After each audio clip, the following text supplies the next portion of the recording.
File 13. The Amityville Horror. It was their dream home.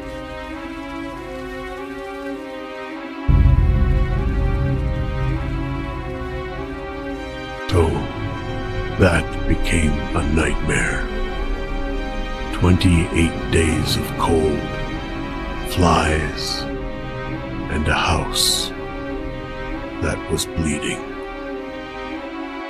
They fled, leaving everything.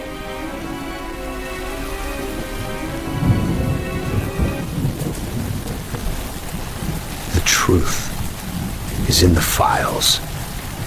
The Lutz family fled after 28 days, leaving everything. They reported bleeding walls, swarms of flies in winter, and a demonic entity in the infamous house. You've seen the clips. As you watch the trailer, the iconic eye windows staring back, a dark viscous liquid, like blood, oozing down an interior wall, a child standing at a window, a red room, a priest screaming, "Get out." But what is the real story behind the legend? A very warm welcome to all of you, and thank you for joining us here at Conjuring Files. We have come with another case from our archives, a file that is arguably the most famous, most debated, and most terrifying haunted house story in American history. This is file number 13, the Amityville Horror, the 28-day siege of the Lutz family. Our file begins not with the haunting, but with the horrific crime that soaked the home's foundation in tragedy.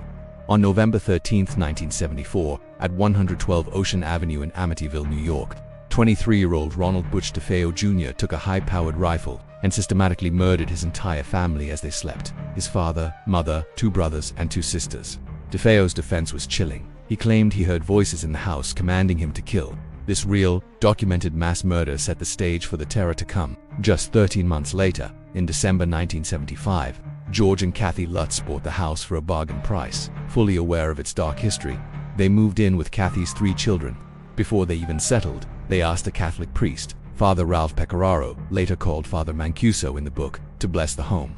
This is where the supernatural claims begin. The priest alleged that as he blessed the upstairs sewing room, Ronald DeFeo's former bedroom, he was slapped by an unseen hand and heard a deep, booming voice command, "Get out." He reportedly warned the Lutzes to stay out of that room, but the full extent of his terror wasn't known until later. The family's 28-day ordeal began almost immediately. They reported unexplained cold spots that no heating could fix. Bizarre, foul odors would appear and vanish. Most famously, they claimed swarms of black houseflies appeared in the sewing room, despite it being the dead of winter. Kathy Lutz reported levitating inches off her bed in her sleep. George Lutz began a disturbing transformation. He became withdrawn, angry, and obsessively cold, spending all his time by the fireplace. He would wake up like clockwork every single night at 3:15 a.m., the estimated time of the DeFeo murders. The children were also terrorized.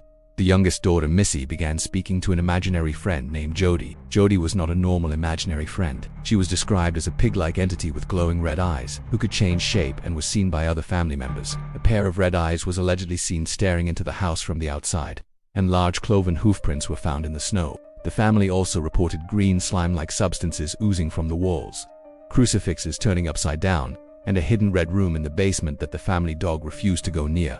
The 28th day, January 14, 1976, was the climax. The family reported a final, terrifying night of phenomena so extreme, banging, unseen forces, and violent activity that they fled the house, leaving all their clothes, furniture, and possessions behind, never to return. The story became an international sensation. Famed paranormal investigators Ed and Lorraine Warren were called in. They conducted a seance and investigation, famously capturing a photograph of what appears to be a demonic boy peeking from a doorway. Lorraine Warren confirmed the house was one of the most terrifying places she had ever entered, filled with a powerful negative demonic presence. However, the file is complicated. Skeptics immediately pointed to inconsistencies.